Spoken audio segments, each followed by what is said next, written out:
right, welcome.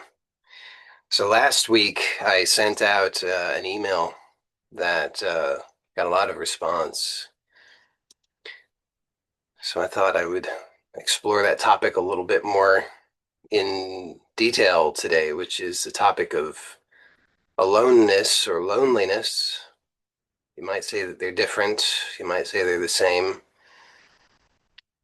Uh, but whatever the case, it seems like it struck a nerve with people. This idea of loneliness or aloneness, which makes sense. I think it's a thing that many people struggle with in one form or another, whether it's feeling lonely or alone because they don't have the people who they would like to have around them, or sometimes for some people, seemingly even worse is when they're surrounded by people, even the people who they think are the right people, and yet they still feel alone or lonely. And then there's also people who struggle with kind of existential aloneness, a terror of being alone forever and ever. And so see if we can address all of this today.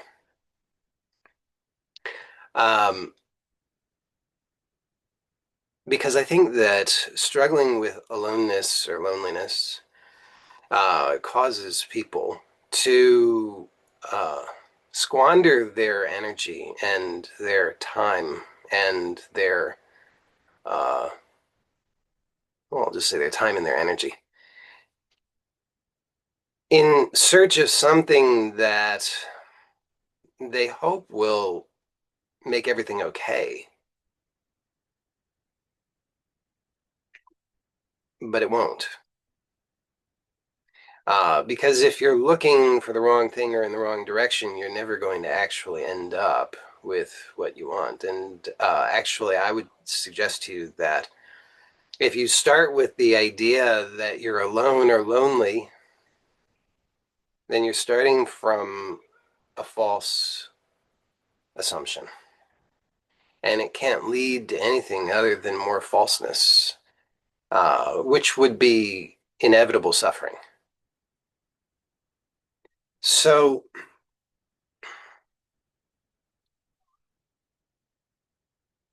now I know that my idea that loneliness is a false assumption might strike some people as an odd or even uh, a difficult to believe idea, because for them the notion, this sense of it even seems to be so true, so real. It's like you say, but what are you talking about, Joey? I feel it. I experience this every day of my life, every moment of my life. I feel this terrible ache, this loneliness, this sense of something missing, something's wrong. So, how could you say that it's false? Well, I'm not saying that what you're experiencing isn't what you're experiencing. I'm just saying that it doesn't have the meaning that you think it has. And you might counter by saying, isn't this nice how I do this? I can argue with myself. You might counter by saying, well, what difference does it make whether it's the meaning or not? It's the same experience and it's miserable, it's intolerable. I won't stand for it. Well, if you're willing to explore this together with me,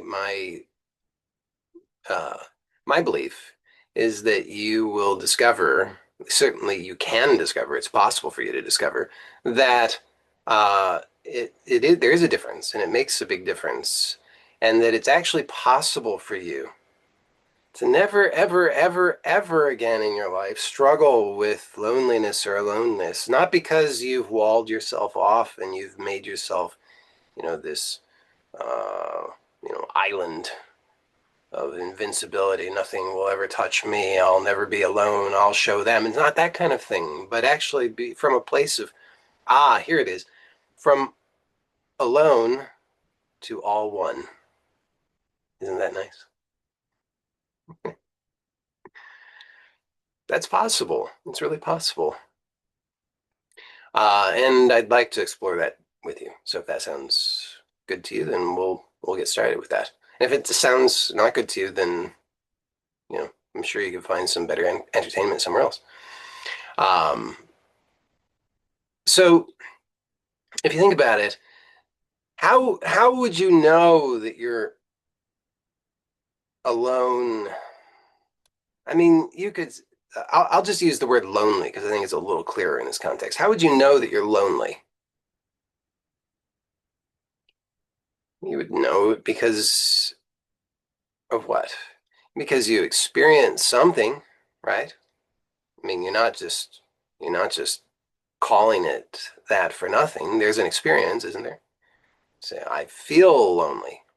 Isn't that true? You feel lonely. But how do you know that it means that?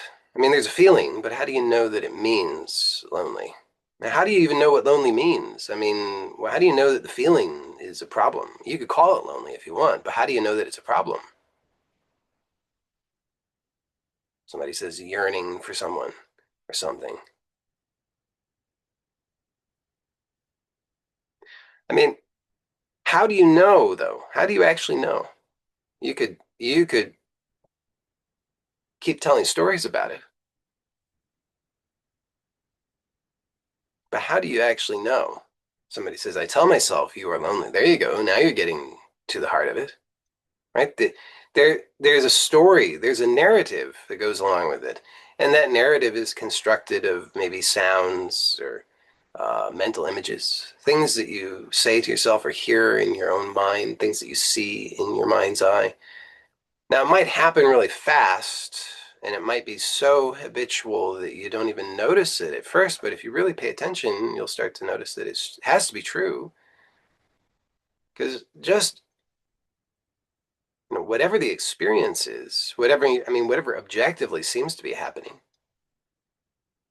and whatever feelings are occurring, it couldn't actually be a problem. And I know that might seem crazy, but it couldn't actually be a problem.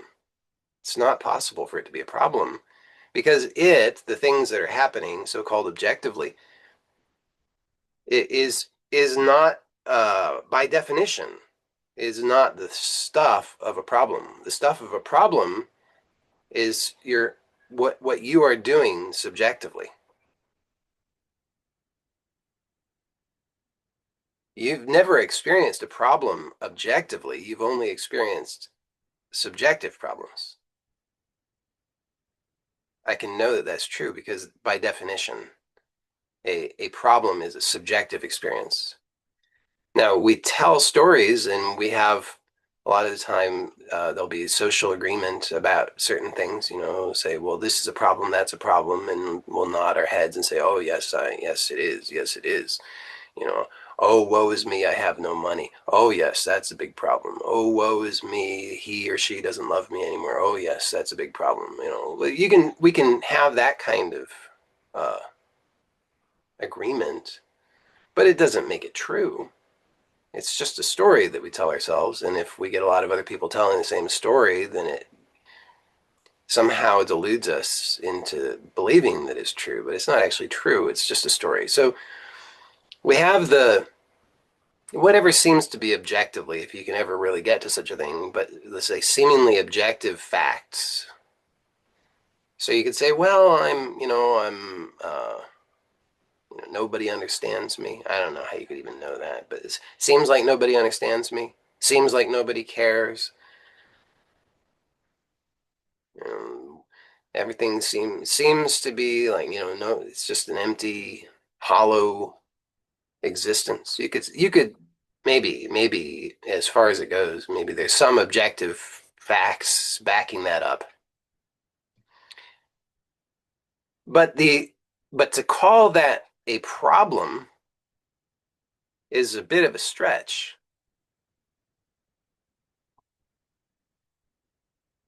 And so you'd have to look and see what is it that fills in that gap. And it's something that you do within yourself. That's what I'm saying is it's a story that you tell yourself either through uh, thoughts, like there's a narrator in your mind kind of thing, or mental images, or some combination of these things. And then, of course, the feelings that go along with that.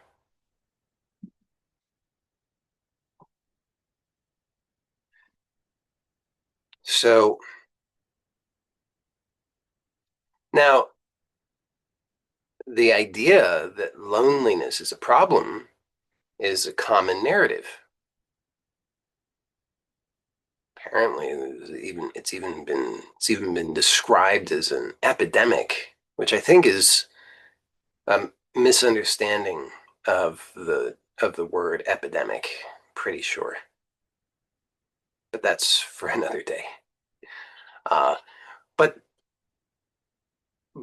people, there's a narrative that a lot of people can agree with. Oh, it's a terrible thing. We're so lonely.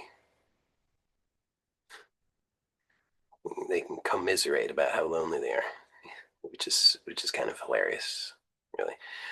Not really. I mean, I don't mean to be insensitive about it, but I mean there is something that's a bit funny about it if you think about that for a moment. Um, but then, of course, because of that, we're baited into this idea that there's something that could be done about it, something that should be done about it. And then we have our ideas about what that is.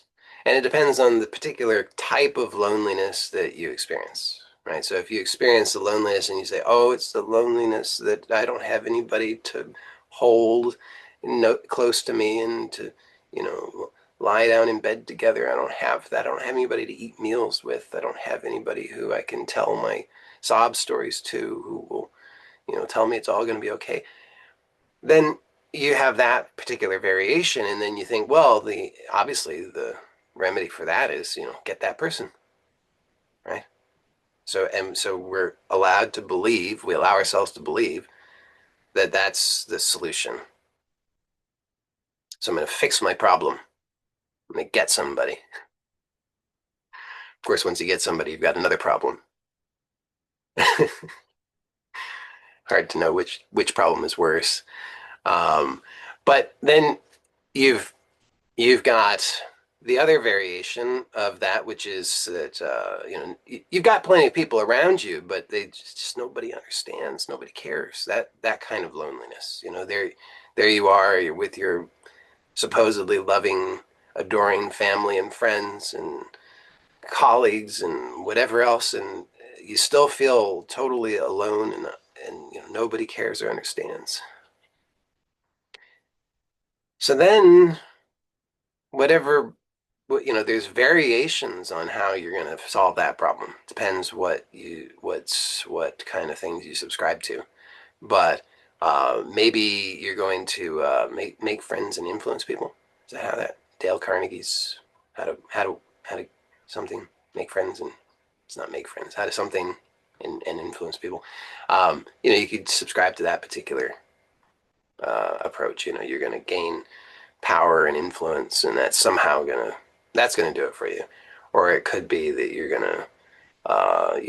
need to do a bunch of therapy, and once you do a bunch of therapy of some kind, then that's gonna sort it out for you. Or it could be that you're gonna you know, take a bunch of psychedelics. You need psychedelics to sort you out. Uh, that there's that school of thought. Maybe you need to throw some aggressive breath work into the mix that might sort it out for you. Raw vegan juice fast for some. I don't know. Somehow that's going to fix it. Like I say, it really depends what you subscribe to. But there are a lot of proposed solutions to this problem.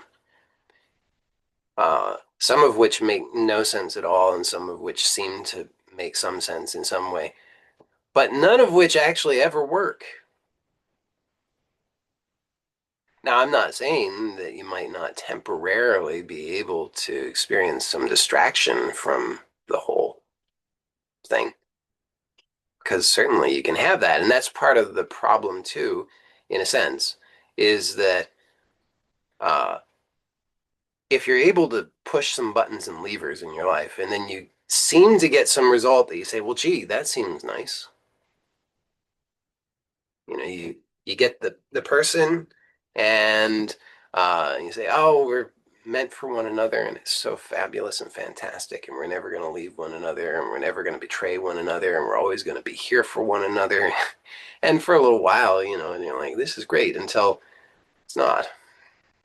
Uh, and and the same with all of it. You can have these moments. You go on the retreat and you're feeling so good. You do the whatever the juice fast, and you're feeling amazing. And you do these things, and you have a certain experience, and you say, "This is better. I must be doing it right. I must be succeeding." Uh, but has it actually solved the problem, or was it just a shift in state?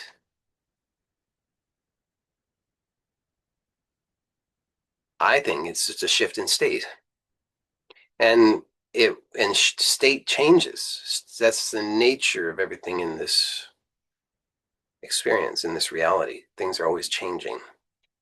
So you have a state change for a little while. You say, "This is it. I've arrived. Hallelujah."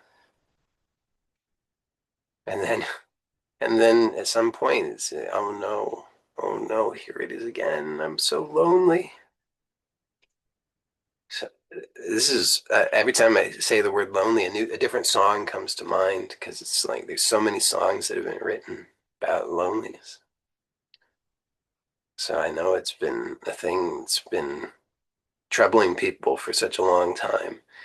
But isn't it fantastic, amazing, almost almost hard to believe that so many people could be so troubled by something, and yet almost nobody has actually looked at what the actual thing is. They just have made the assumption that the problem was whatever they thought it was. They thought it's because I don't have the person. It's because I'm not, commanding respect. It's because of I'm not, I don't have six pack abs. It's because whatever reason, whatever they believe that that's the problem and the solution. And they never actually look to find out what is going on for real. What is my actual experience? Almost nobody has done that. That's what I think makes what it is that I share uh, so challenging in so many ways for so many people, because they're like, what? In somewhere in the back of their mind, they're like, what? Wait a second. I mean, how could nobody have looked and seen this? If if nobody's looked and seen, then it must not be there must be nothing there, because surely everybody would know about this already. If there was something there, if there was something useful to be seen, everybody would already know about it. I mean, it would be all over social media. Everybody would already know. But the fact of the matter is, shocking as it might be, there you go. No, almost nobody has ever actually looked to find out what their actual experience is. This applies to loneliness and everything else. They just don't even look. They don't even take a look at their own experience. They're so quick to jump to the story about it. Oh, I'm so lonesome. Oh my goodness, I think I'm just gonna die. I can't take it. And what am I gonna do? I'm gonna go to the place where all the lonesome people are, and I'm gonna find someone else who's lonesome who wants me. And then we won't be lonesome anymore. But it just doesn't usually work out. I'm not saying that there's an inherent problem with having people in your life, for wanting people in your life, for taking actions to meet people in your life. I'm not saying that that's a problem. I'm just saying that the idea behind the motivation behind why we sometimes do the things we do is based in ignorance. So if I think I'm so lonesome, so lonely, and I need somebody, which I've done in my life. Did a lot of that in my life at a certain point. So I know a thing or two about it. But in that case, what I haven't done is I haven't looked to see what is it that's really going on. And that's and this is the point. I just want to note this down. This is approximately 24 minutes in. It would be a little less than that in the video, but this is the point at which somebody is going to complain in a comment on YouTube and say 22 minutes in and he still hasn't gotten to the point.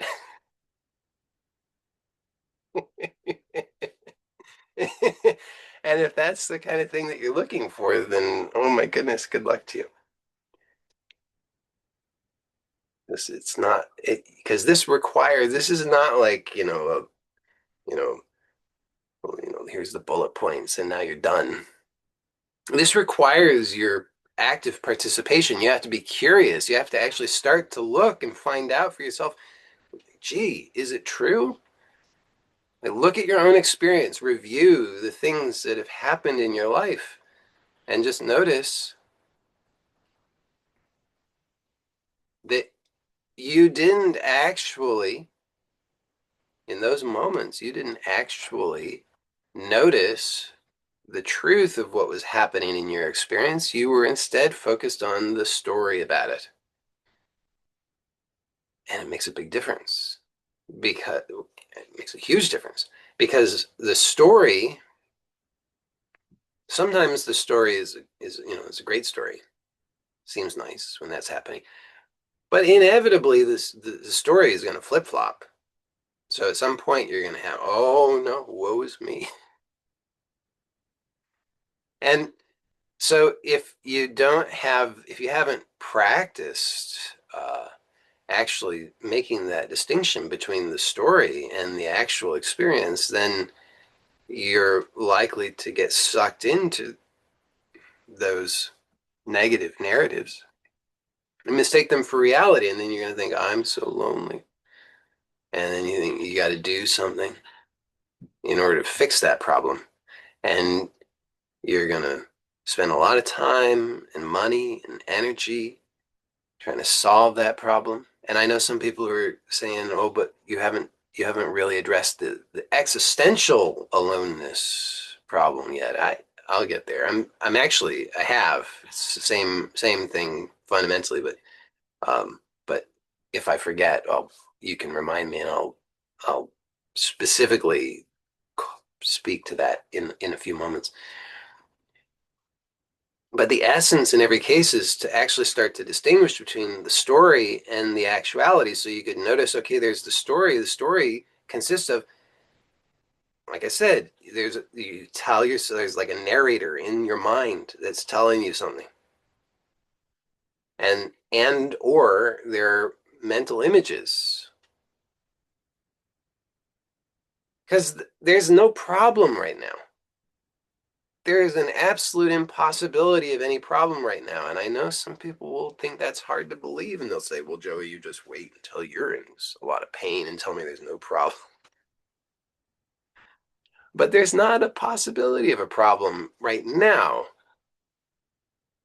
The problem is in the story that you tell yourself about it and what it will mean. What it will mean. Because with loneliness, what's the problem? If you're here you are, whatever the conditions or circumstances, here you are. It's not a problem. It seems like a problem when you believe the story, and the story is a future projection. It's like, oh, I'm gonna die alone. Oh, no, nobody will be there with me to care for me. I'll be, it'll be so difficult in my old age. I'll have nobody to look out for me and change my diapers and things like that. And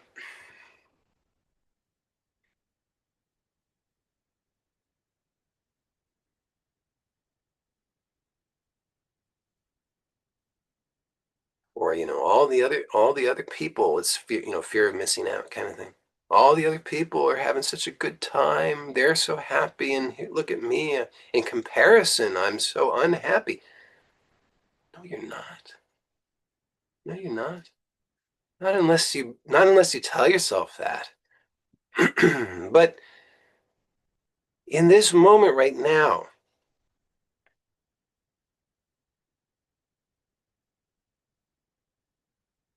in this moment right now, what problem do you actually have? Before you think about it, do you notice you have to think about it in order to have a problem? It doesn't matter what's happening. I mean, there could be all kinds of sensations.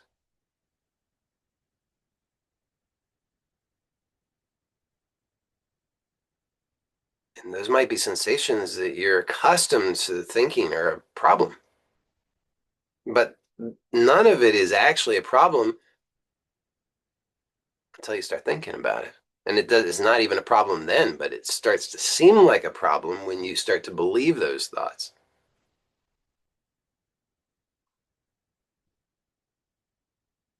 So is that clear? Have we totally sorted out loneliness for everybody from here on out? We're all good. Um, if you have any questions about it, then you can let me know in the chat, and uh, and then can respond to those there.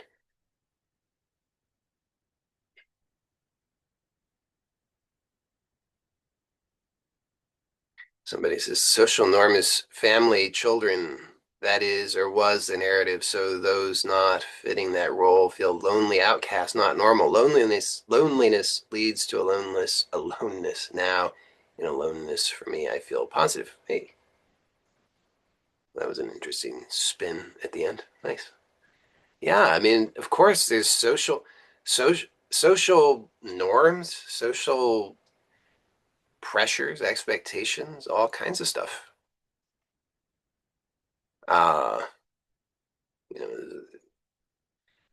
as parents are wont to say, if all the if all the other if everybody else is jumping off a cliff, are you going to jump off the cliff too? It's like if everybody else in society is going to make themselves miserable with a story, you, you going to do that to yourself too? Just because that's what they're doing? Because everybody else is saying, oh, it's you have to have it this way, and you have to work really hard, and by the way, I hate to break it to you. I don't actually. That's not true. I don't think that. How many people here? And tell the truth. Tell the truth. How many people here with family and children? In the family and children, did you did you did you nail it? You got it, 100% perfect, and everything is all sorted out for you. Would you let me know? Would you give me a big thumbs up in the chat if that's true? Because I can't know for sure, but I think there we go. Somebody's honest. It blows. It's no walk in the park, as they say. It's not. It's not. It's just, it's more. I'm not saying it's bad. It's just an experience. And there's plenty of opportunity for learning and growth through that. The same as there is no matter what the experience, no matter what the objective reality seems to be. And uh, we all have the possibility of questioning those narratives just because society suggests to us that such and such should be true or should be the case. It doesn't mean that it is. We get to choose to question that if we want to be happy. I mean, you you don't have to, but if you want to be happy, you could choose to question those narratives. Um, Somebody says the last days when I felt alone, I experimented with the ask framework. I think it helps to reduce the pressure and let the desire express itself. I want to improve relationships and know new people. Great. And I would say this is my advice, which you can take or leave. I would say know yourself. Uh, like and yes, like improve relationships, know new people. Awesome. Great. And above all, know yourself. Because here's the amazing secret. I I didn't say this earlier. I'm going to say it now. Well, I did say it earlier. I said from alone to all one. And this will address the existential aloneness concern as well.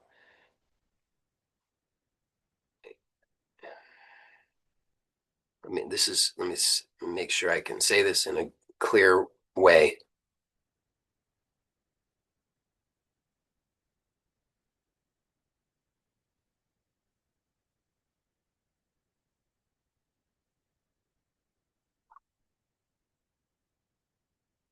Okay. So I'll make an invitation to you to explore something right now. So you could notice, uh, you could imagine or think of or remember a time in which you experienced uh, what you would consider to be terrible loneliness. Just remember that or imagine that experience and notice what that experience consists of.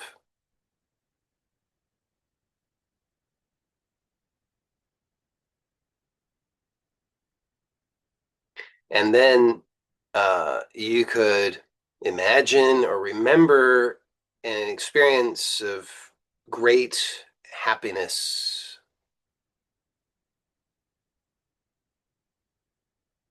and notice what that consisted of. And somebody said, consisted of feeling trapped. Well, and notice what did that experience of feeling trapped consist of? Like how did you, I mean, so there's a feeling, and then there was a story that said the feeling meant trapped. Notice though, I mean, I kind of just spelled it out for you, but you notice what it actually consists of. Somebody says, don't remember when I was happy. Okay. So you could choose something else. So you could choose a time when you were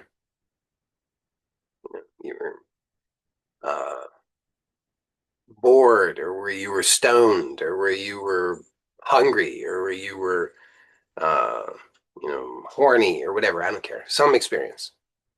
Just notice what it consisted of.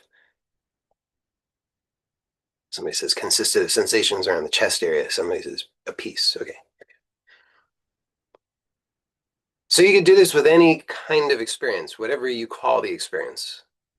You like the experience, you don't like the experience. You could notice what the actual experience consists of.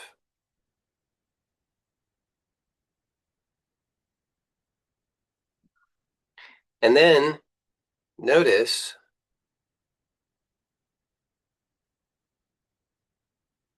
what would you imagine? So imagine your ultimate,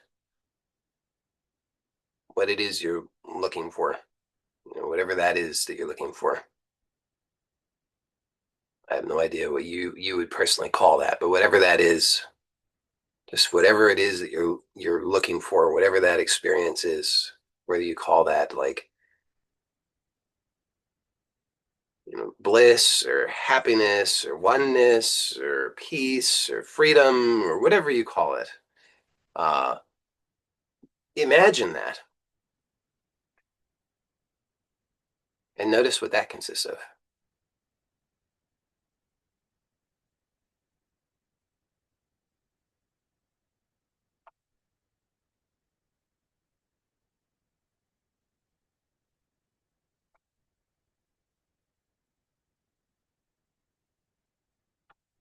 Do you notice that in every case, whatever you call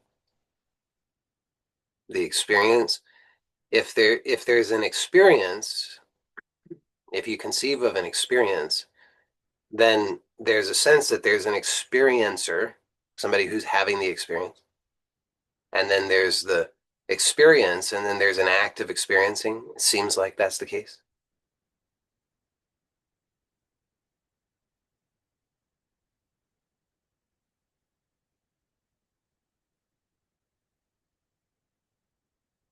So whether you call it together or alone or happy or depressed or whatever you call the experience, any experience, now,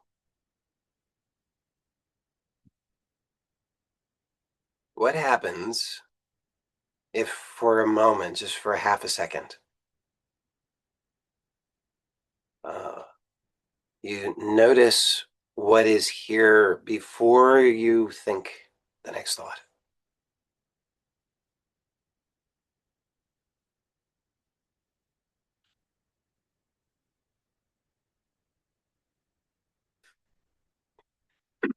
So somebody says anxiety. And how do you know that it's anxiety without having a thought?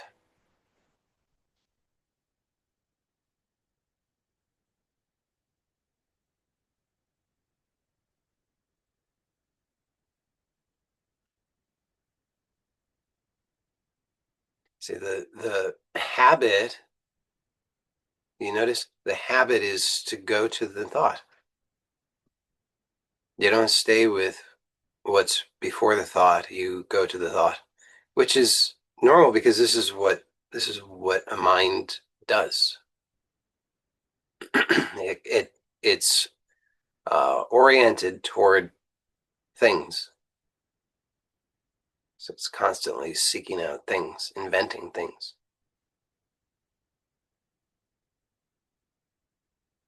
But before the next thought, there's no thing. So there's no division. There's no division at all. There's no one having an experience.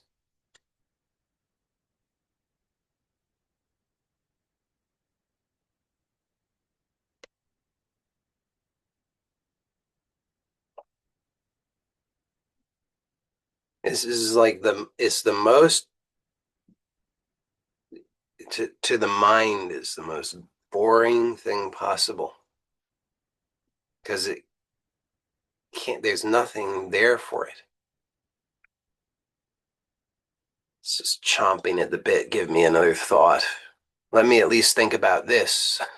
Let me let me at least give a name to it. Let me figure out what is it good? Is it bad? Do I like it? Do I not like it? Where did it come from? What's my relationship with it? This, it just goes to town with this, or what's when is there, has my favorite YouTuber released a new video yet? My favorite musical artist released a new song yet? Is it time for lunch yet? It's just constantly looking for the next thing. But before that, just for a split second,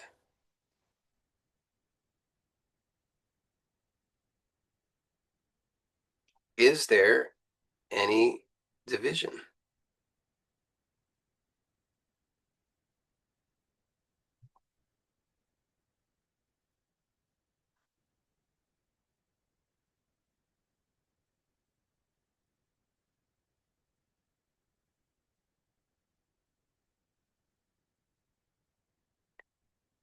Now, I propose to you that there is no division. I cannot know what your actual perception is, but my proposal to you is that there's no division.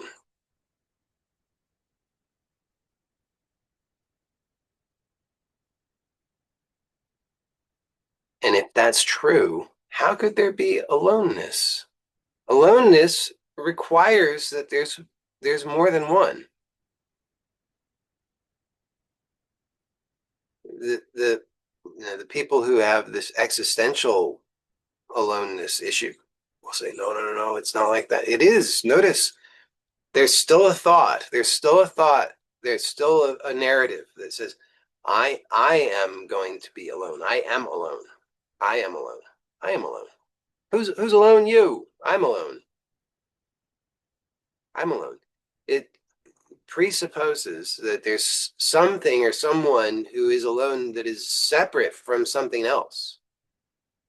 That there's some kind of division.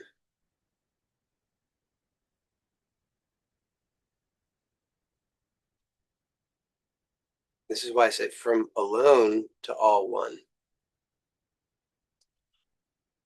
Not all one like we're all one, let's hold hands and sing kumbaya, but all one like indivisible, never divided, never a thing, never separate. You don't have to get to that. There's no one to get to that. You don't have to do that. It's already the case. It's just that the next thought again presupposes that there's someone who's having the thought and that the thought is a separate thing occurring inside of some thing that is divided from it. But that's not the actual direct experience. It's only the story about it. The actual direct experience never, ever is divided. Never. It's only a story that says, I'm alone. I'm alone.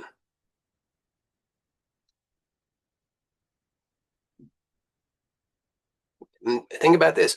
If you say, I'm alone, who's alone? And you say, well, I am. If you don't think about it, who are you? It's a trick question. So don't try to answer it, but just look for yourself. If you're alone and you don't think about the answer to this, who are you?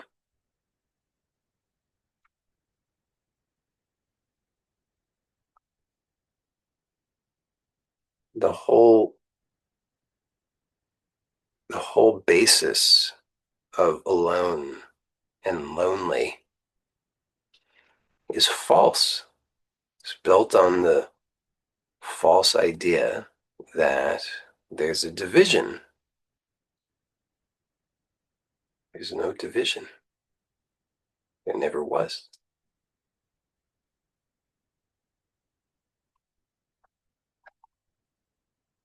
Have we solved it all now?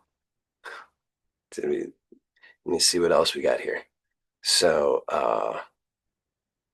somebody says, is that what you call direct experience? Yeah. Uh, somebody says, thoughts are so addictive, it's hard not to be drawn in at times. Uh, yes. If you think that you are, uh, that your job is to remain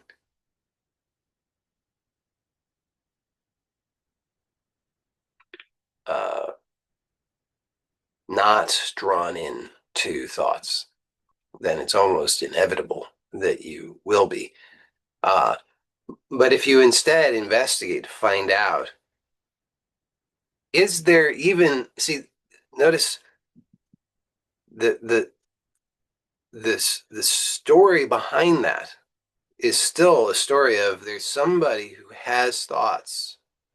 There's somebody who relates to thoughts. There's somebody who's experiencing thoughts. And that one, those thoughts are a problem for that person. So that person needs to now have a new relationship with thoughts and needs to keep those thoughts, those bad, naughty thoughts away. Stay away, bad thoughts. And then I'll just stay here at peace, free of those awful, terrible thoughts. but then there's still a division that's being imagined. So it's still a story. Whereas what I'm pointing to is something that's effortless. So just to notice that the thoughts are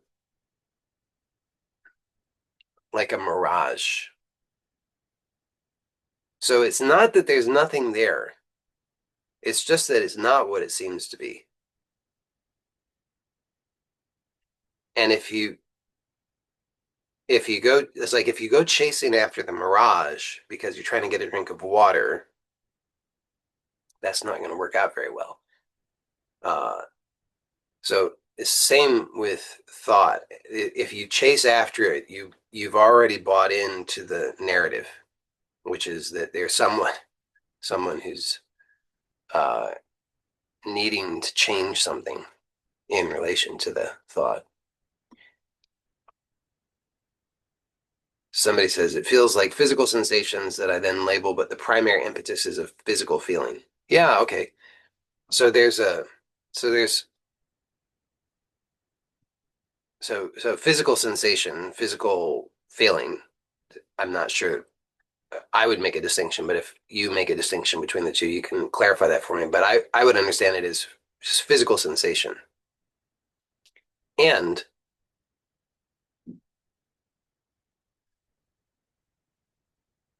if you really observe carefully, you can notice that what you call physical sensation is absolutely unknowable. And if you remain with that unknowable nature of it, then there's no problem. Once you leap to the story of there's a physical sensation, then you've already bought into the idea that there's something knowable. And uh, so it's possible to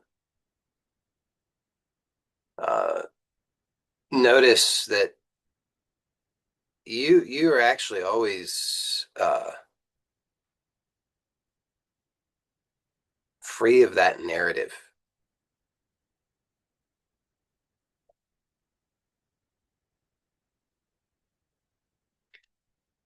Somebody says, I feel as though I've trained myself to not get caught up in thoughts. I know that they just come and go. Sometimes I do get tangled up in them, but I know that I'm just caught up in thought.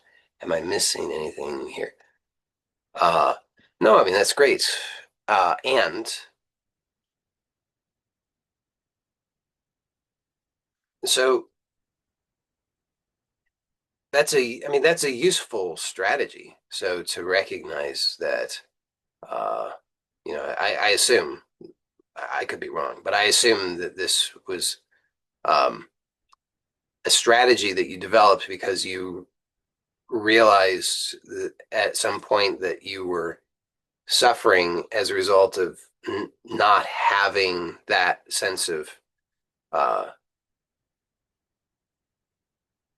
spaciousness in regard to your thoughts.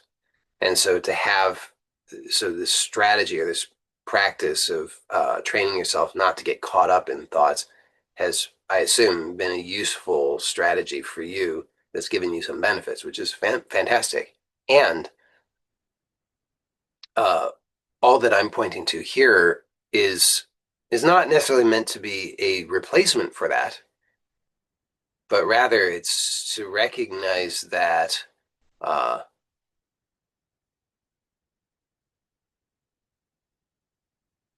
the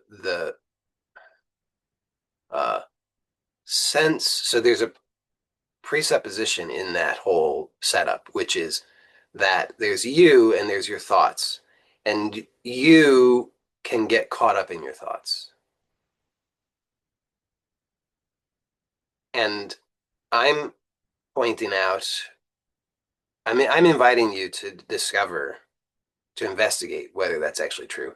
is it actually possible for you to get caught up in your thoughts, or is there just some more unknowable activity or movement happening that then there's a story about that, which is this is me getting caught up in my thoughts. So there's there's two different levels that I'm pointing to. I mean, I'm really focusing on one level, but then there's another level which is coming into the mix.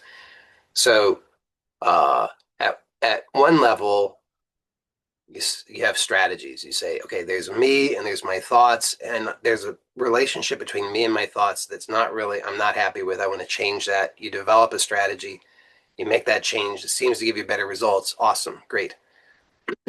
And that's sort of like uh, I would liken that to a dream. So within the context of the dream, you have all kinds of relationships, activities, strategies, plans, schemes, all kinds of things that take place within that. There's laws and frameworks and understandings and relationships and all kinds of things that take place within that. And those are relatively true. So, relatively speaking, then within that dream, then there's you and there's your thoughts, and there's a relationship between them, and that could be more or less functional. So within the context of that dream, that's you could develop more or less useful strategies.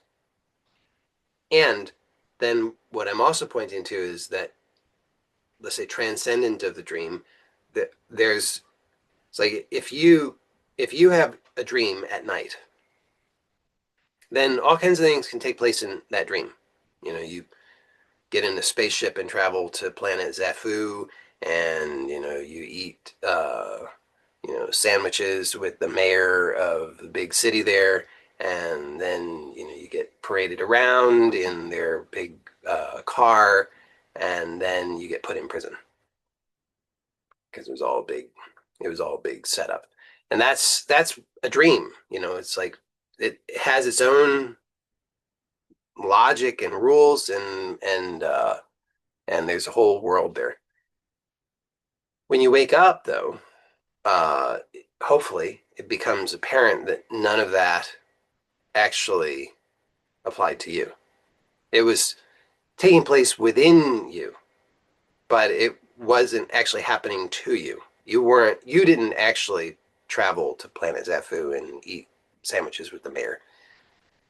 That was happening in a dream taking place within your consciousness. So while within the dream, you could have better or worse strategies.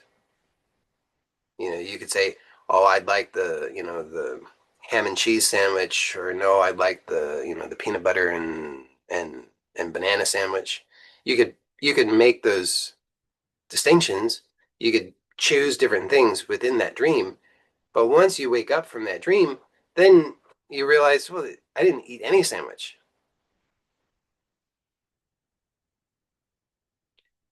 So aloneness is a story, it's a narrative within a dream.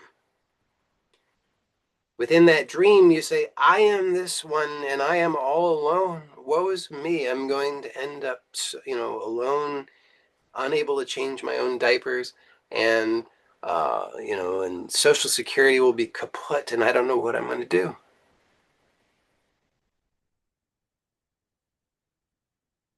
So uh, that's the story. And I'm, and that's why I said, if you want have certain preferences, fine. I mean, we all have preferences. We all all these characters are different, have different objectives, different backgrounds, different desires, different abilities, different talents, whatever. So and that's happening within at the level of the dream, inside of the dream. So you can develop different strategies, and those are great if they are great. I mean, they could be terrible. Uh, I know because I've developed some terrible strategies in my life, but but you could develop better strategies. Um, and when it comes to aloneness, or loneliness, I don't see any strategy. I should have started this way. I don't see any strategy that can solve that because, as I said, it's a false premise. Because because the truth is, it's all one in the sense that the dream, all of the characters, all of the worlds, all of the sandwiches, all of the things, they all happen within one consciousness, right? You sleep, you dream at night, and all of these things happen. And when you wake up, it's not like all those things disappeared. They were there, and then they disappeared. I mean, they were in your consciousness. They were always in your consciousness. That's the nature of the dream. So uh, when you wake up, hopefully, then you realize, oh, none of that applied to me. I was the dreamer of that. That was happening in my consciousness. I didn't eat any sandwiches. I mean, sometimes we can get, I don't know about you, but sometimes you can get a little confused. Like, did I eat sandwiches or not? But then you kind of work it out and you're like, I didn't eat any sandwiches. I, um, you're on a special diet and you're on the carnivore diet and then you eat the sandwich with the gluten bread and everything and you're like, oh my God, did I break my diet? Am I going to pay for this? And you wake up and you're like, wait a second, I can't figure it out. Um, but then you kind of like go through and go through all of your cabinets and everything and make sure no, there was no gluten. Thank goodness I'm safe. Um,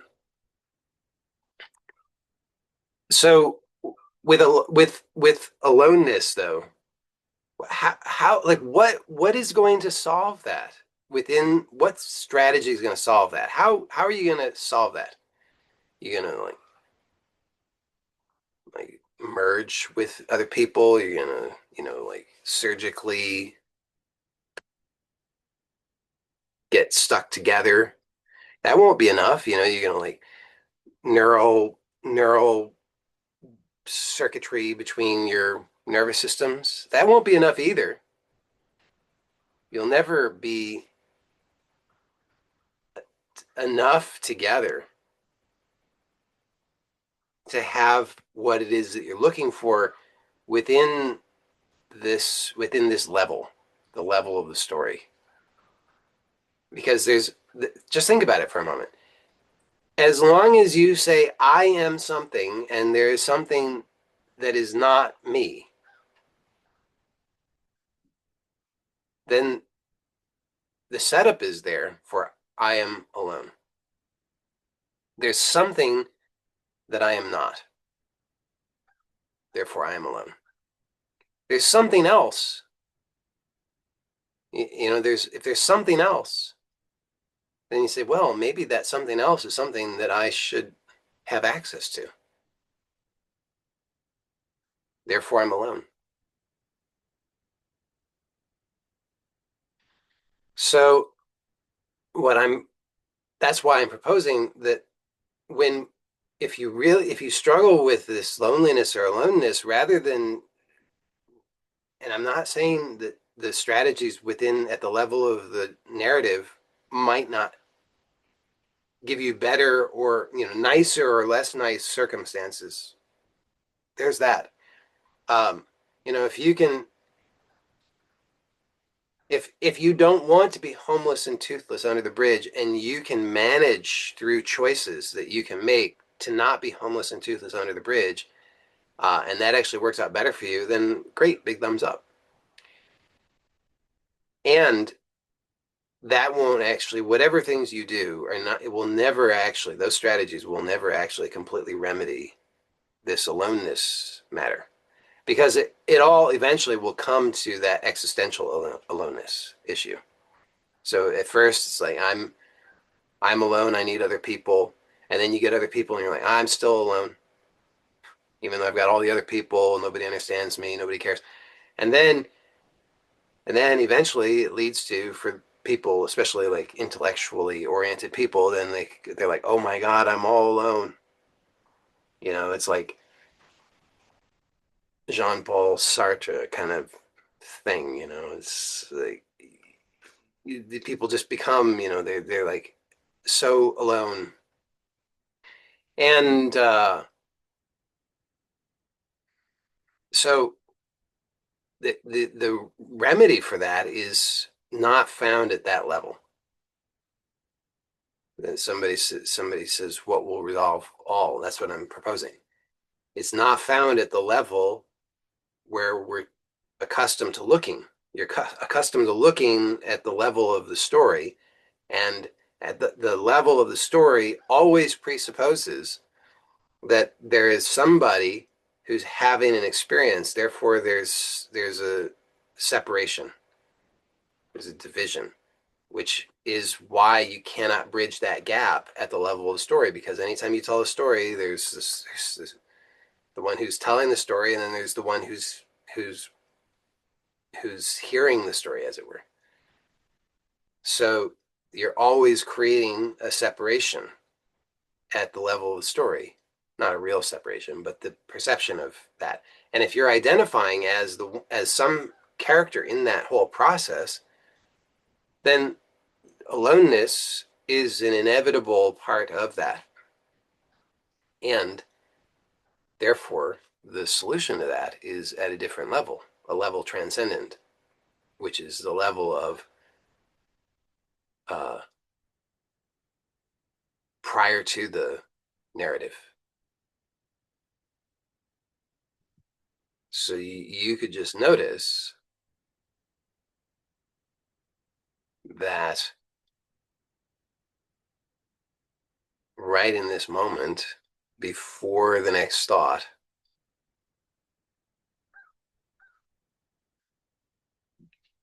nothing fundamentally changes. And yet there's there's a different perspective that's available, which is a perspective that's totally open, totally free, not bound by any narrative. So it's not I'm alone, I will be alone, I don't have enough, I do have enough, I should have enough, none of that. It's always available right now. And really, all that's necessary is just to start to recognize that. And if you just recognize that, just come back to acknowledging, recognizing that directly, just noticing right now before the next thought, just noticing what's here. And at first it's tricky because your mind wants to jump in and tell a story about it. Ooh, what is this? Ooh, I've got it all figured out. I know what it is. That's typical, but just notice before that what's here, and you can't really say anything about it. I mean, you could try, but you cannot actually say anything about it. But the point is that it's always here. Always, always, always, always, always, always. And it doesn't depend upon any of the other stuff. It doesn't depend on any of the thoughts. It doesn't depend upon any of the narratives. So you could notice that this is absolutely whole, complete, indivisible.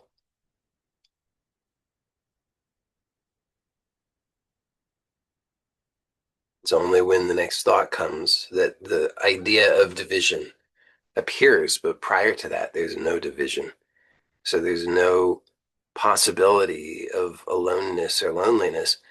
And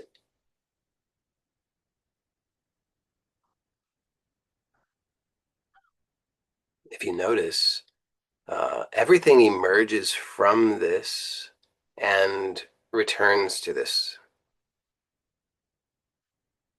So whatever this is, which we cannot say what it is, which is prior to every thought, the thoughts emerge from it.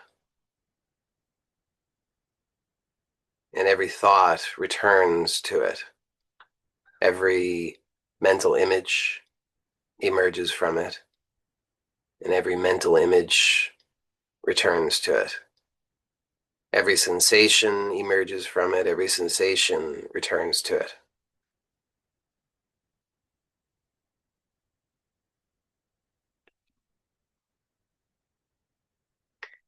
So there's some other questions and comments here.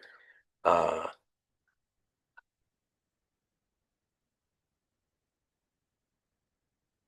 right, got to go back a ways.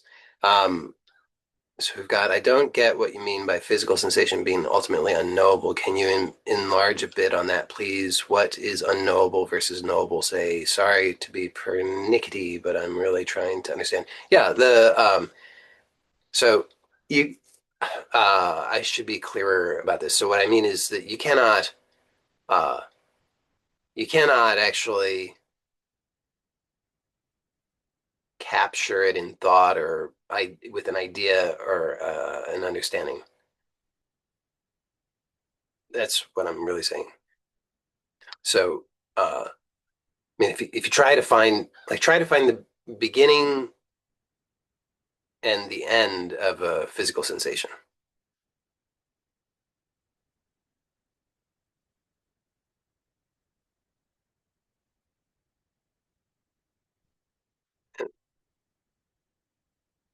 If I would say if you're being really, really honest about it, you can't.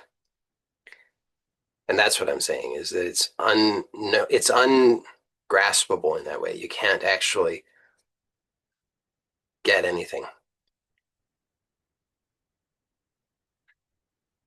Somebody says, "Are you saying this moment is always unknowable? It's exciting, but also kind of freaks me out." Well, yeah, I mean, in the same way that I was just referring to, yes, you can't ever you can't grasp it, can't can't get it and say I've got it.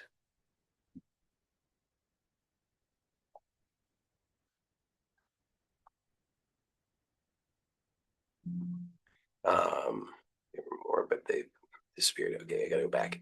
So somebody says, how can one process grief without any thoughts? I don't see a life without thoughts, even if I can let them go occasionally. Are you saying just stop thinking? Well, that would be nice. Um, no, I'm not suggesting not thinking. I'm just saying that you could notice. Um, okay, there's a lot to unpack there. I mean, so you say, how could one process grief without any thoughts? So, I mean, that presupposes that one that it might be desirable to do so, which I would say probably would be more optimal, more efficient, but I'm not necessarily suggesting that you should do that. But you're asking how might you do that, and so without saying that you should do that, I can answer the question of how you could do that, which would be uh, just so it wouldn't necessarily be to try to stop thought because thought might appear, but rather just to allow the thought to come and go as it does. Because normally what happens is we make the assumption because we've been trained that somehow there's some benefit in focusing on the thought. So there's grief and there are thoughts, and the way we're trained is that somehow focusing on those thoughts is going to somehow help to process the grief. Is that actually true? I don't think so. Um, so probably what you would find, I suspect, I believe what you would find would be that actually if you just allow the thoughts to come and go as they do without trying to get them, you might discover that the thoughts are really just part of the unraveling process. It's just something that's being released, and that's it. And if you don't grasp them, then the process happens more efficiently.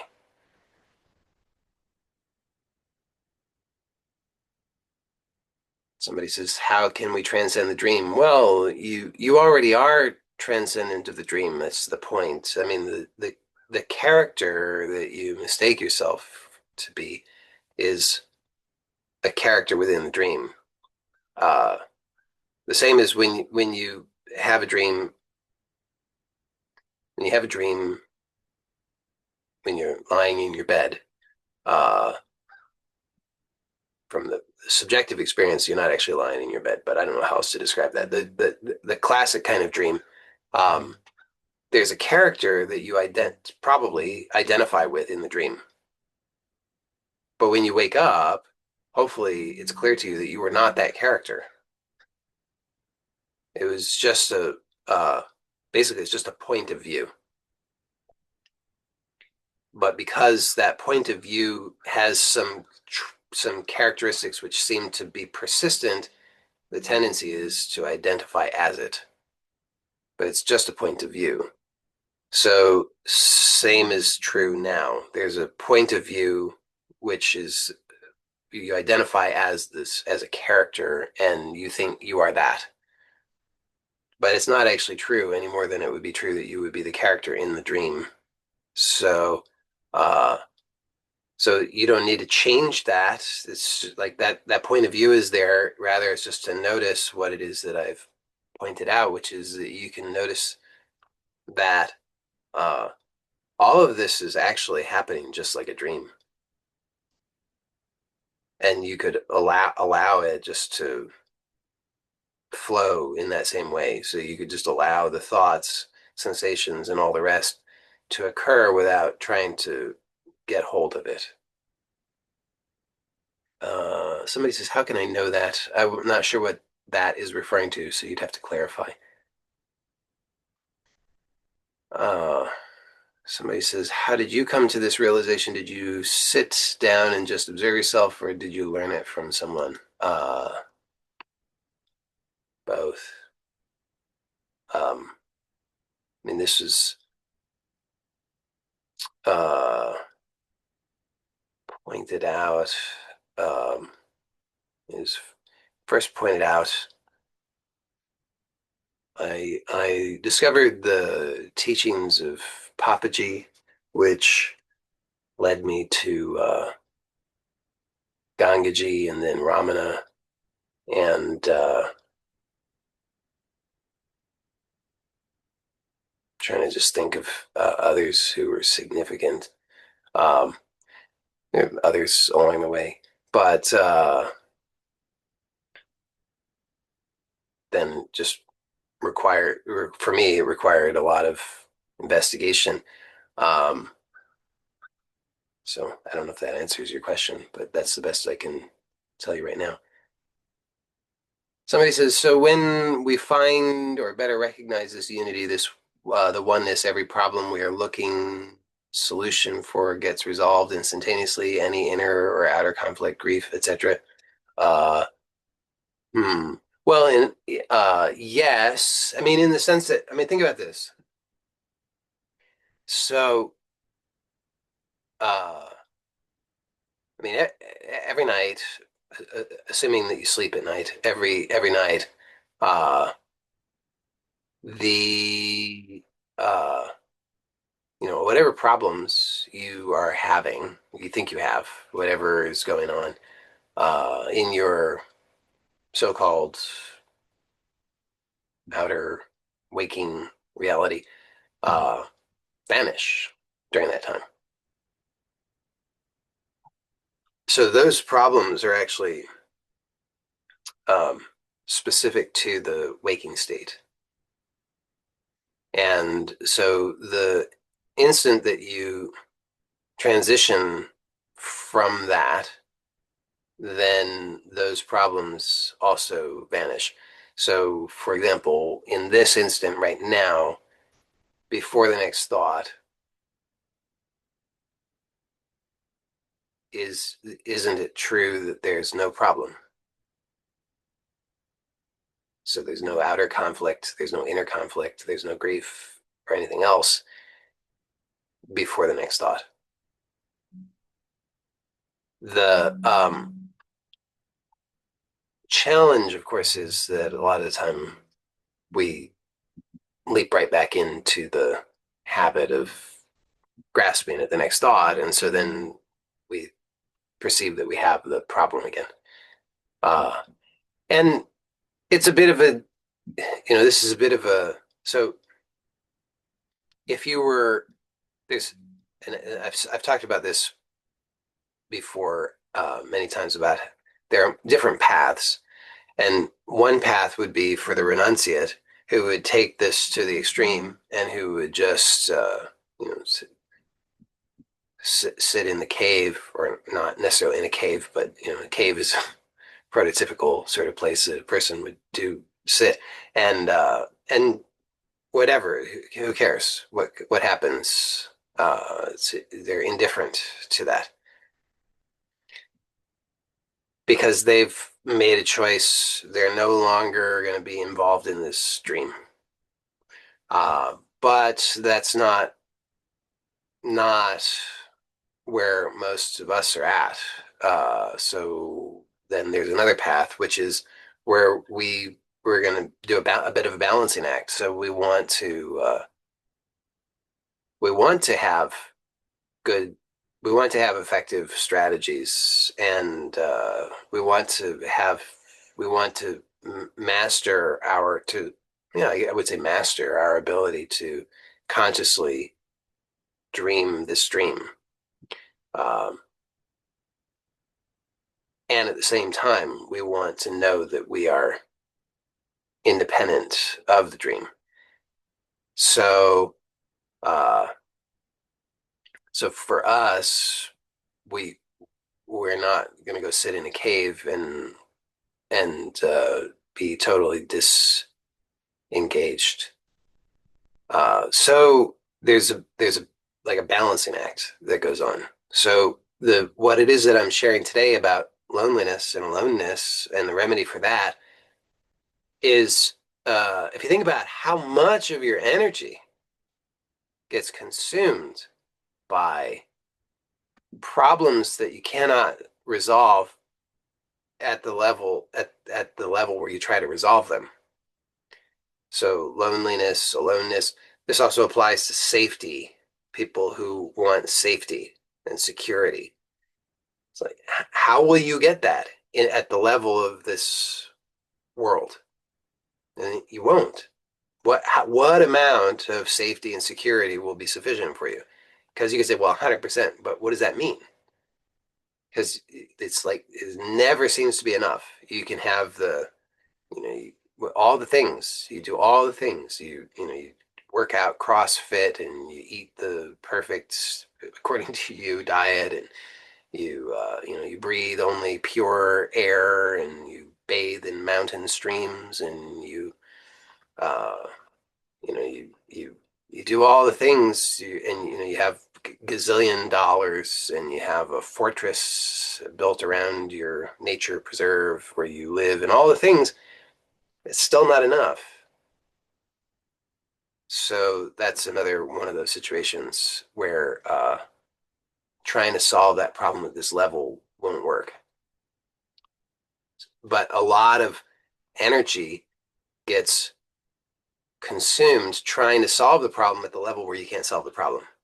And so what I'm proposing is that shifting that to the proper level where you can resolve the problem is a much more efficient strategy, even if you're a person who still has a commitment to living living within this dream construct.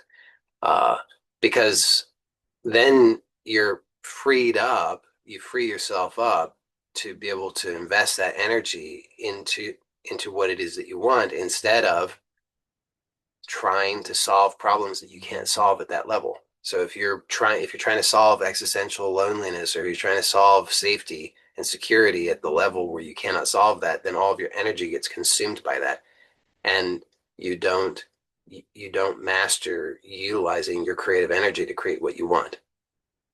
So what I'm talking about today is not necessarily the one size fits all solution to all things in life. Rather, this is about addressing this one thing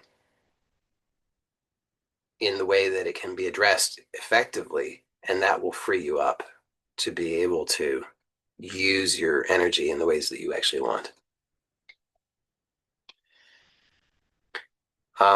Somebody says, I like in an old course of yours when you said, paraphrasing, that a lot of issues are caused by our attempts to solve on the same levels. I liked that the radio channel's analogy for that. Great. Um, Somebody says, what will resolve all? Well, I mean, recognizing what will resolve all is recognizing that everything is already resolved. If there, as long as you have conditions, if you've created conditions, uh, then for a resolution, then you're going to remain disturbed. But once you recognize that there are no conditions and that everything is already resolved, then then you've solved that. So what I mean by that is, if you say, uh, you know, notice, how do you know that things are not resolved? And the answer to that would have to be stories that you tell yourself. It's not resolved because I don't like the way I feel. It's not resolved because of ways that people behave. It's not resolved because of my financial situation. It's not resolved because of my health. It's not resolved because of my relationships, whatever. Uh, so then you've created conditions. You say, well, in order for things to be resolved, these conditions have to be met. I have to feel good, and people have to be behaving in the ways that I want, and there has to be harmony in all my relationships, and I have to have a whole boatload of money and all these things. So those are the conditions that you've then created for things to be resolved, which will never happen. Uh, so what I'm pointing out is that if you want things to be resolved, the correct answer, from my view, is to accept that things are already resolved. Nothing needs to be resolved. It already is resolved in a very fundamental sense. So, but this is something that you have to be willing to see through with all, you'll be tested in this because you'll come up against your conditioning, which will surface as, discomfort, fear, anxiety, stress, anger, in various conditions that previously you thought meant things were not resolved.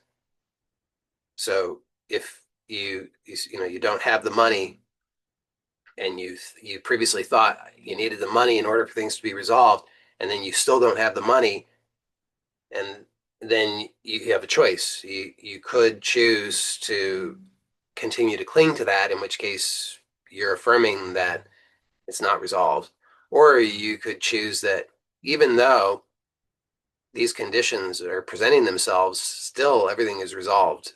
So then everything is resolved. Um, Somebody says, what do you mean when you say there is no division? Does it mean everybody and everything is connected in some invisible way? How is it happening? Well, in the same way that I described. Uh, so when you have a dream, uh, all of the characters in the dream and all of the locations in the dream, all of the events in the dream, all of the objects in the dream, all of that is only one consciousness appearing as many in the dream, right? So if you dream, you lie down in your bed, you close your eyes, you start to snore, and then you slip into a dream, then whatever happens in that dream, whatever appears in the dream, whoever shows up in that dream, when you wake up, hopefully you then realize all of that was happening in your consciousness. It was never anything other than your consciousness. There weren't objects and people as distinct things suddenly appearing in your dream, but rather it was all like, I don't know, think of a good analogy here. It'd be like, it's like sort of like seeing shapes in the clouds. You see shapes in the clouds. Was it ever anything other than a cloud? It wasn't. It was a cloud. I mean, even to call it a cloud is an illusion. But uh, but if you say, oh look, there's a boat. Oh, there's a dragon. Oh look, it's a rocket ship. Those they're not actually, those things are not there. You're imagining those things. So do they exist? Yes, as imaginations. The same as when you dream, all of that is happening as part of you, part of the consciousness that you are, appearing in that way. But in the same way that if you look at the clouds and you say, "Oh, look, there's a dragon," does you imagining a dragon and calling it a dragon, does that actually make it anything other than a cloud? And the answer is no. It remains a cloud regardless of what you project onto it. And so same with the dream, it's only always ever consciousness, regardless of what's projected onto it. So there's a projection, but it's actually only consciousness.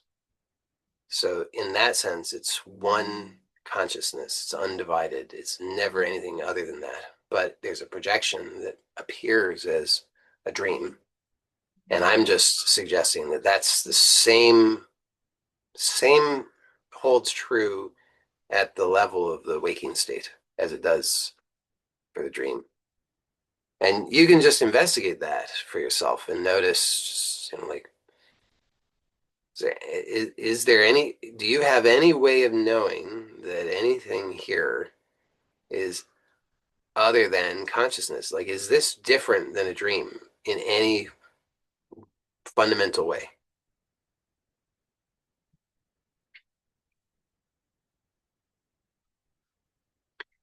Somebody says, how's solitude, the glory of being alone, fit in?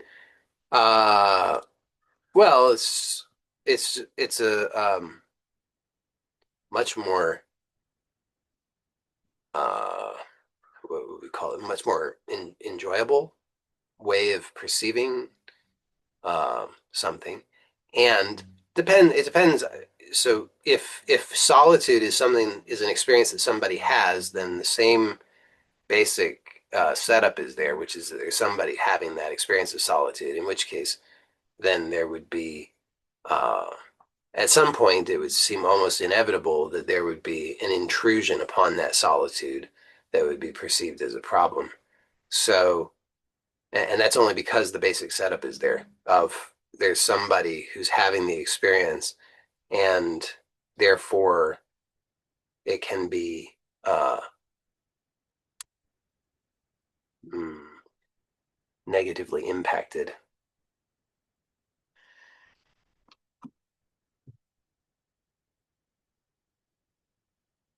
Somebody says, so are you saying that when we go back behind thought, so to speak, where only nothingness or space exists, that's where peace lies?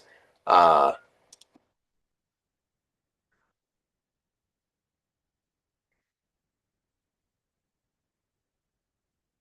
well, what I'm actually saying is that um, this is only ever consciousness, which is one uh, homogeneous reality, and um, and its nature is peace. Couldn't be otherwise, because there would be no possibility of anything else there, because that's just like that. How would there be anything other than that? Uh, that's the actual nature of what's happening here. And then there is a projection into that or onto that within it that gives rise to the sense of there being something else. So, so there's only ever peace. It's like, again, using the dream analogy. If you dream and there's giant war that takes place in the dream, when you wake up, uh, what what are the consequences of that? And nothing, because it took place within the context of the dream, but that doesn't apply outside of its own context. So there was only ever actually peace. There was just the appearance of something other than that.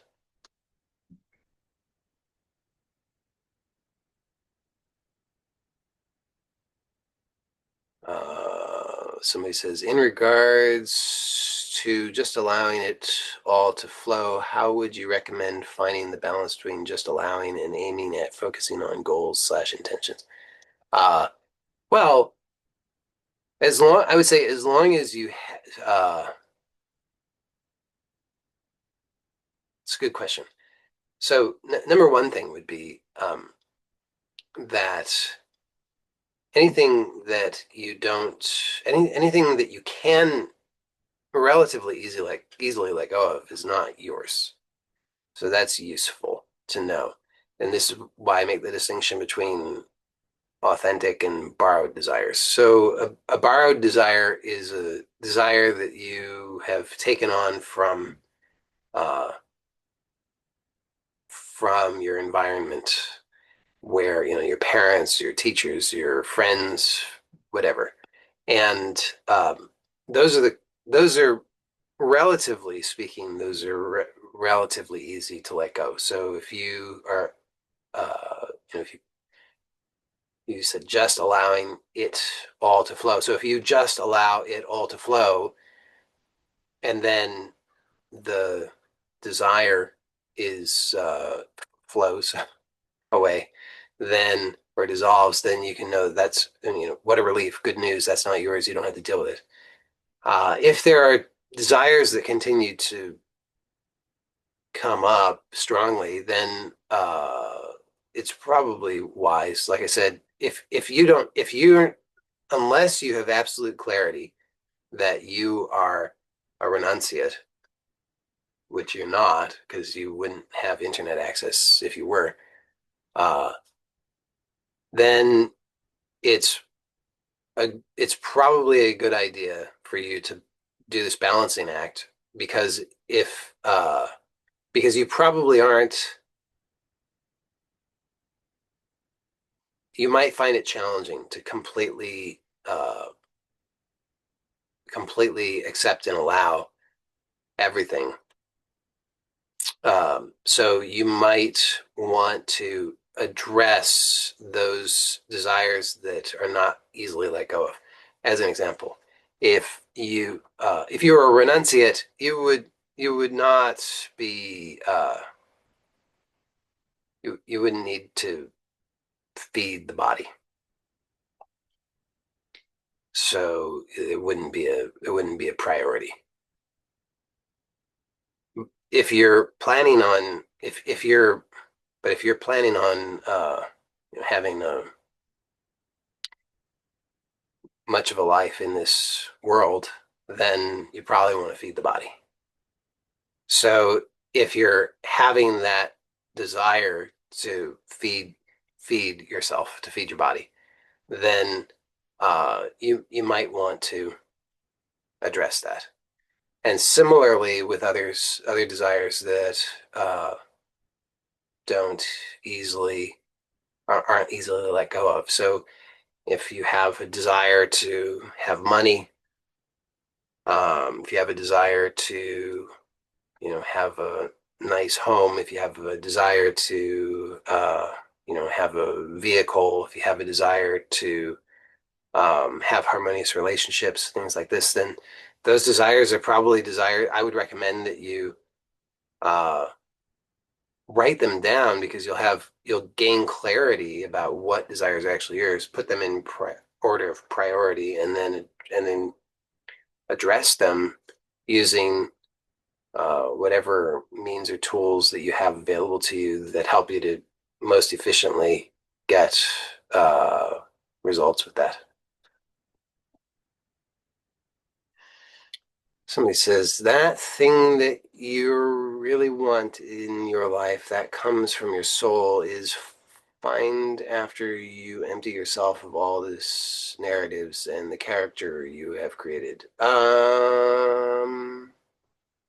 No, I would say if you empty yourself of all the narratives and the character you've created, if you do that completely, uh, you then what you really want, which comes from your soul, is already completely uh, taken care of in that instant. Find out if that's true, like right now, in this one instant right now. before the next thought.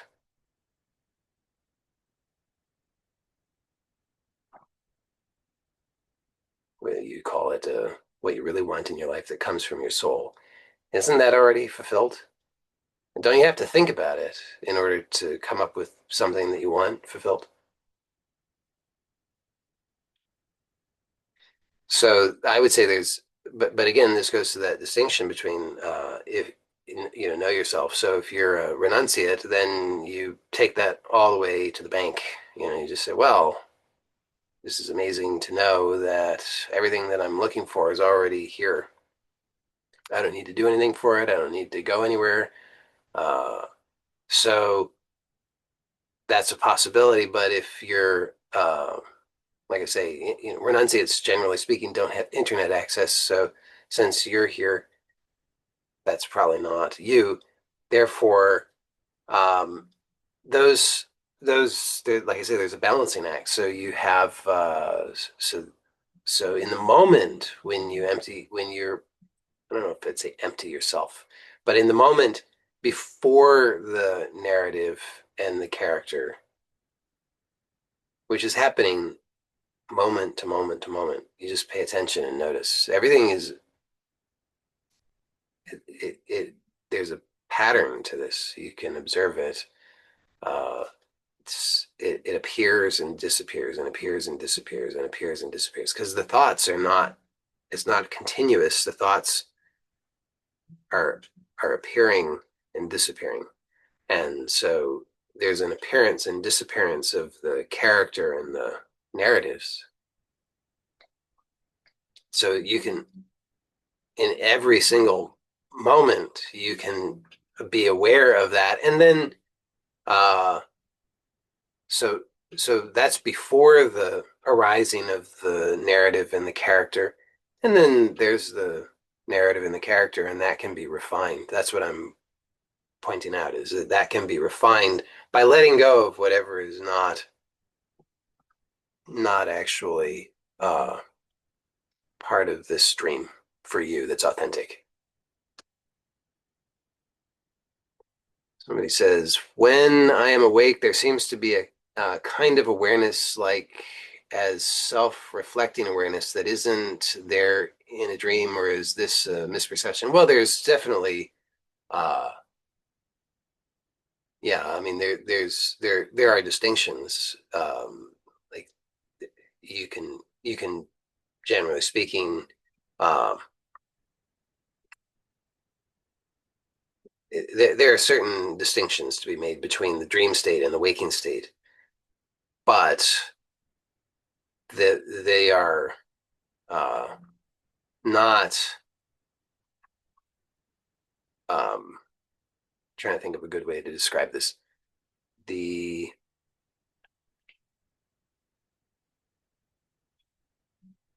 it's sort of like uh,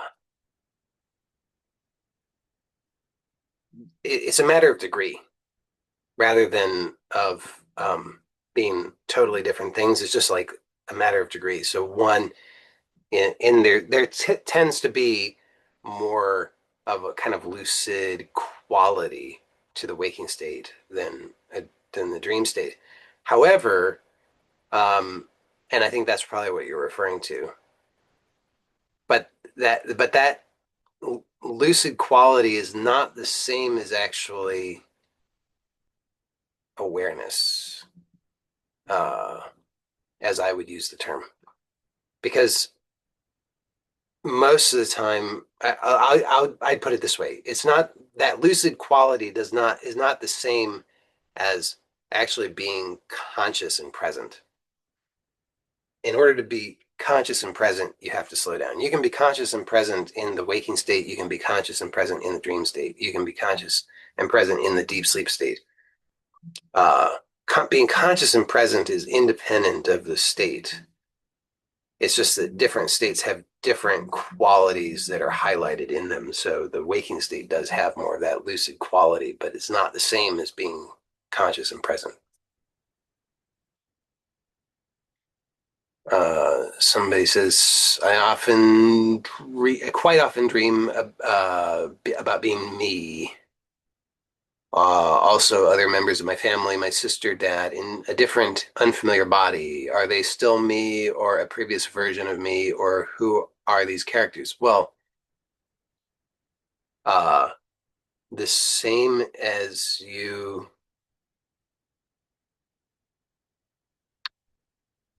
So how? So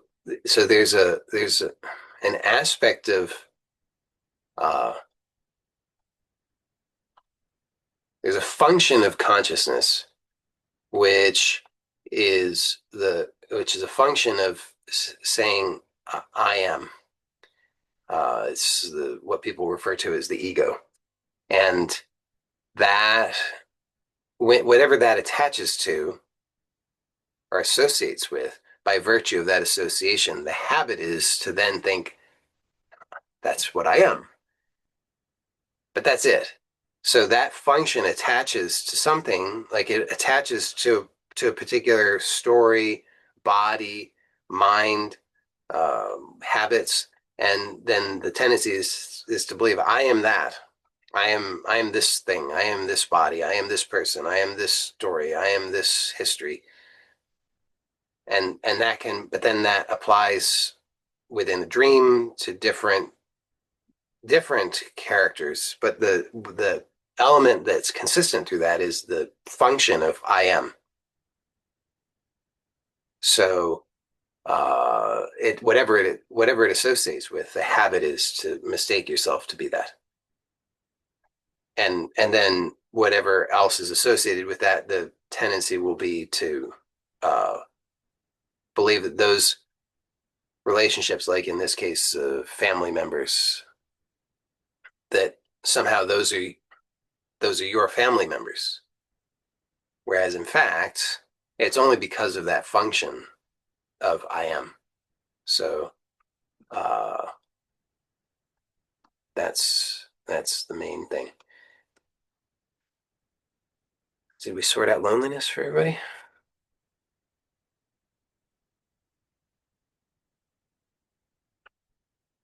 Um, so same person says, so it's all an illusion, not trying to relay a message or something, just disregard. Um,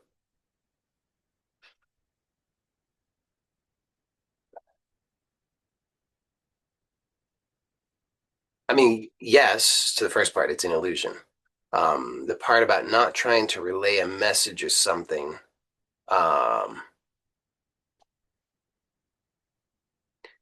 that part is not necessarily true. I mean, it could be trying to relay a message. Uh, I would, I don't think that, I don't think that there's a need to analyze dreams. I think that you can take the approach of whatever it is, and this would be true of any past experience, whatever it is that's happened uh, is done, and it doesn't have any meaning other than the meaning that I assign to it. So I just allow it to be, and and you could just take the approach of it's resolved and it's released.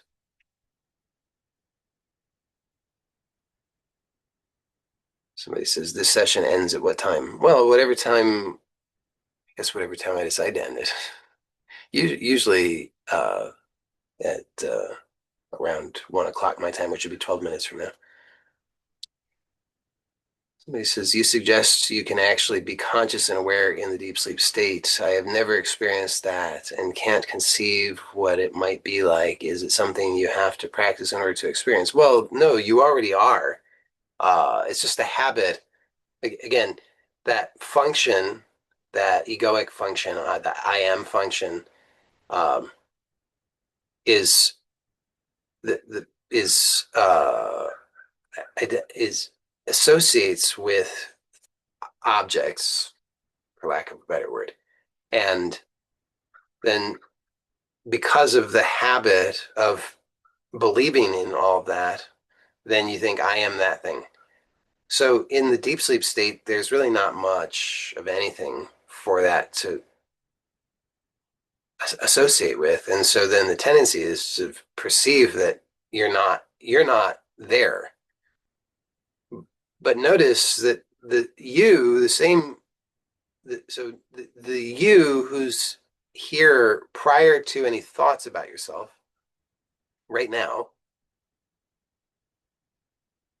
like before you have the next thought, aren't you aware? And it would have to be if you say, well, yeah, my mind or my body is aware, but that would be a thought.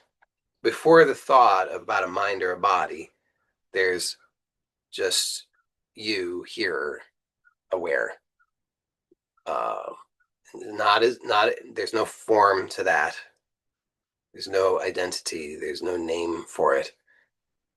So that is already the case now. It's already the case now and now and now and now and now and now. And the same is true when in uh, the dream state or the deep sleep state. Those states are occurring in that consciousness that is always present. So uh, you don't have to practice it because it's already the case. And I'm not sure that it would. I mean, I'm not sure that it would do you much good anyway. But you could just notice as as much as possible that you exist prior to the next thought, prior to the narrative, prior to any such thing.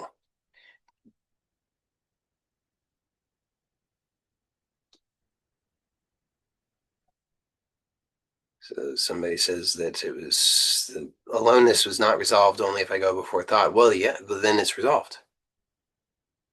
That's my proposal. That's what I'm saying is that you're not going to resolve it. I don't think if somebody finds otherwise, you let me know.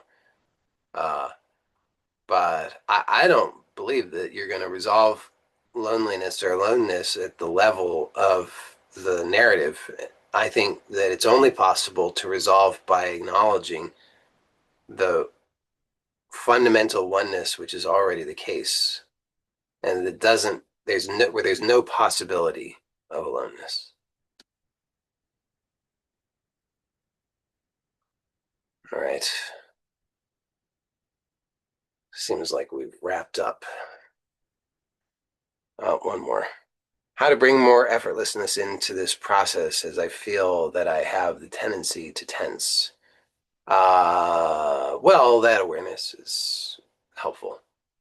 I mean, so in there again, there's two levels. So at the level of the dream, uh, it's relative. It seems relatively more pleasurable to be more at ease and relaxed versus being tense and agitated.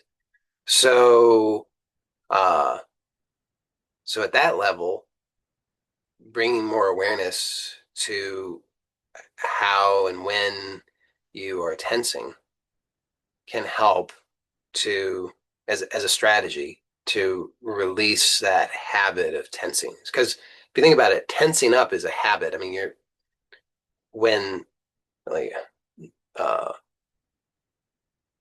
if your body was to die, then the body would be inert. It wouldn't tense up. I mean, I know there's rigor mortis, but after that passes, then the body wouldn't be tensing up. So the natural state of the body is totally free of tension. The tension is the result of uh, conditioned effort. And so bringing more awareness to that can allow you to release those habits of tension. You just have to bring enough awareness to notice the habit of tensing and then to allow that to release. And as you continue to do that at subtler and subtler levels, there will be more and more relaxation. And at the level of consciousness, it's irrelevant. So keep that in mind that within the dream, it's you want a nicer experience. Awesome. Have a nicer experience. Bringing more awareness allows you to have a nicer experience. And uh, at the level of consciousness, it's irrelevant. So, and the reason I'm making that point is don't make the mistake of thinking that in order to be truly at peace, that it's necessary to be completely relaxed. It's actually not. It's just it's necessary in order to have a more relaxed experience to be more relaxed. And we generally prefer to have a more relaxed experience. So there's that, and that's totally fine and great, and I'm all for that. Not that you need my thumbs up or anything, but I'm also just pointing out that there's unconditionally what's unconditionally true is always peace, which doesn't depend upon relaxation or not. Yeah, like my levels there. Um, Somebody says, so is awareness dependent on a body or might it continue after what we call death? Well, notice, you could try this, close your eyes if it's safe and all for you to do. And just notice with your eyes closed, how do you know about your body? And uh, the way I think the way you would know about your body with your eyes closed would be because there would be sensations, maybe tastes, smells, sounds, maybe mental images that are appearing in your mind's eye with your eyes closed. But does any of that is that any of that actually proof of a body? And the answer to that is no. So all of those things are there. There might be sensations. There might be a story that says that sensation means something about my body. But is it actually proof of a body? Do you actually know that there is a body? And you don't. You can then open your eyes. I mean, you could have opened your eyes before, but I invite you to open your eyes and notice with your eyes open what changes. What changes is really only that now there are more mental images that you tell a story that those are not mental images, those are objective images, and that there's a body seen in those images, and that's your body. Uh, Obviously, there's there's other variations on that theme going on because there's uh, bringing up of other mental images and assigning meaning to those that those are mental images representing the past. In other words, their memory, and that those mental images also include representations of a body which was you label as your body, and that therefore there's uh, consistency, and that proves that this is your body existing in time. That's all happening at some level, but uh, you don't actually have proof of a body, but you exist. So you exist before thoughts, before feelings, before sensations, before a body, before any of that. Independent of, I mean, just notice sometimes for a moment there'll be like, you know, everything just kind of vanishes for an instant, and then you come back and you say, well, I don't know where I was, but you know you were always here because you're not what happened was the things that I associate with yourself were temporarily not online, but you were here. You're always here. So so to answer your question, awareness is not clearly. I just wanted to make the point that you could demonstrate this. You could experiment and prove this to yourself in your own actual experience, so that will be much more useful for you than me just saying, giving you the answer. But the answer is, I think you would find through your own exploration that you have proof for yourself that awareness or consciousness or you exist independent of anything else, because everything else is coming and going. I mean, like in deep sleep, you say you're not in deep sleep, but you are, because because you know that you can say something about that, right? You can say, well, there doesn't seem to be anything there. I mean, in deep sleep, is there a body? No, right? But there's some sense of like when if when you wake up and somebody says, "How did you sleep?" You can say something about that. So so you know something about that experience, you just don't cognize it very well. Uh, but there's no body there, so you exist. There's no body, no thoughts, no sensations either.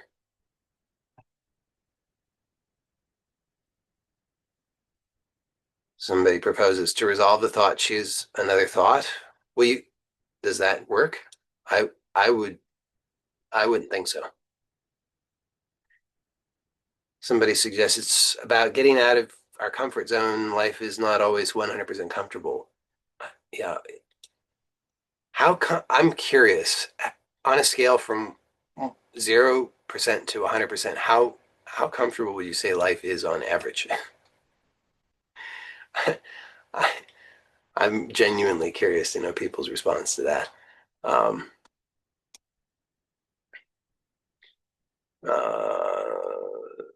this person says, I only realized that abdomen stomach area is constantly tensed up when I started breath awareness. Yes, yeah, I mean that would happen. I would expect that you would have that awareness. That awareness would happen with the practice of breath awareness. Somebody gives it a five out of 10, like a 50% comfort.